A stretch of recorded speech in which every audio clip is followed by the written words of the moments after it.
They told us the tank could swim. Standing on the deck of the landing craft in the gray dawn, looking at 30 tons of Sherman wrapped in a flimsy canvas screen, it didn't feel like much of a comfort.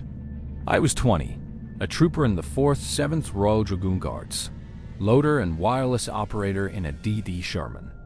We were going in with the first wave on Gold Beach, the 6th of June 1944. Inside the tank was the usual smell oil, sweat, old cordite. My place was on the left, between the radio and the ammo racks. Outside, spray slapped the hull as the landing craft pitched.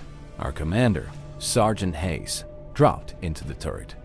Off the ramp, keep her steady, hit the beach, drop the screen, start knocking holes, he said.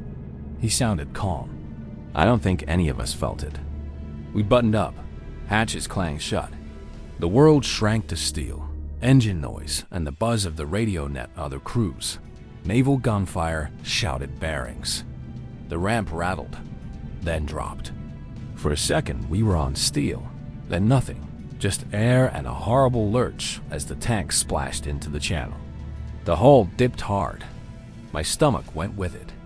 Then the canvas took the load and we bobbed back up. See? The driver, Collins said. Like a duck. Duck made of boilerplate, I muttered. Checking the shells at my elbow, he stacked on top. We chugged toward the French coast, the landing craft peeling away behind us. In the commander's periscope, the beach crawled closer, a line of sand, darker bluffs behind, already flashing with impacts from the naval bombardment. The sea slapped at the canvas. Bullets started popping into the water ahead, random at first, then more deliberate. A round pinged off the frame above my head. Taking small arms, Hayes said evenly. Ignore it unless it gets personal. At last the tank bumped and scraped. The tracks caught bottom. We're on, Collins shouted. Switching to tracks, the whole vibration changed. The props spun down, the tracks bit. We crawled up out of the surf, bow rising, water pouring off the canvas. Drop the screen, Hayes ordered. The flotation screen sagged and then collapsed down around us. Suddenly we had sky, and with it, the full noise of the beach guns, explosions, men yelling, the crack of machine guns from the bluffs. Gold Beach was a mess, DDs burning, others pushing up, infantry stumbling through surf and wire. Concrete shapes up the slope spat fire. Gunner, bunker at 1 o'clock, Hayes barked. Loader, he up! I rammed a shell into the breech, slammed it shut. On, the gunner said. Fire! The 75 kicked. The gunner watched the fall of shot. Short and left. Walk it on, Hayes said. 2 more rounds and the bunker's firing slit collapsed in dust and smoke. The infantry around us moved a little more confidently, using our hull and the wrecks as cover as they crawled forward. We ground off the sand onto broken shingle and started for the first rise. That's when we bogged. Hold! Collins snapped. The tank lurched, spun 1 track, and dug in. We're stuck. Something under us. She's not going anywhere. We were now a stationary target in front of guns that hadn't all been knocked out. Try rocking her? Hayes asked. No good, Collins said. We'll just bury ourselves deeper. Rounds started hammering the hull more regularly, now small arms. Maybe something heavier in the mix.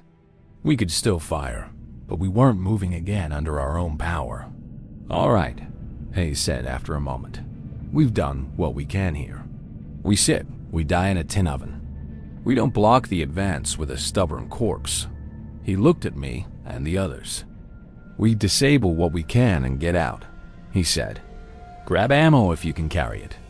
After that, we're infantry.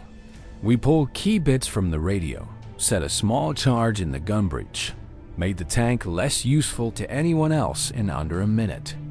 On my call, Hayes said. 1 at a time, over the side. Stay low, use the hull for cover.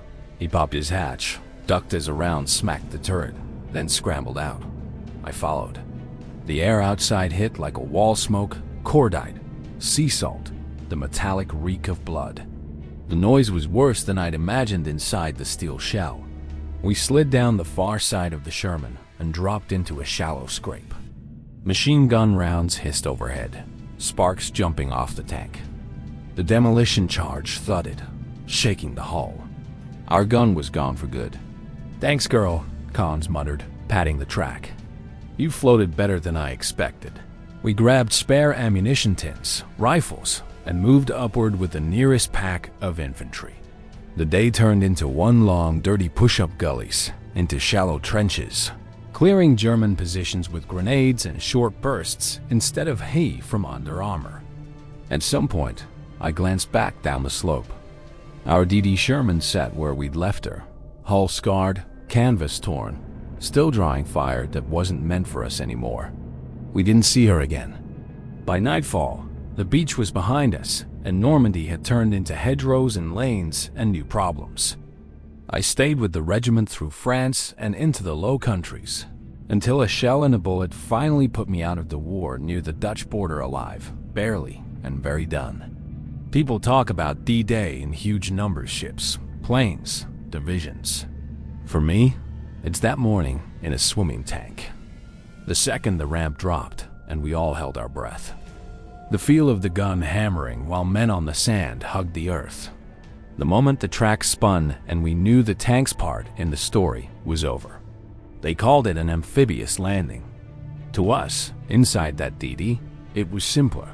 Trust the canvas, make it to the beach, kill what you could, and when your tank sank into the sand, climb out and keep going on foot, because the day wasn't done just because your engine was.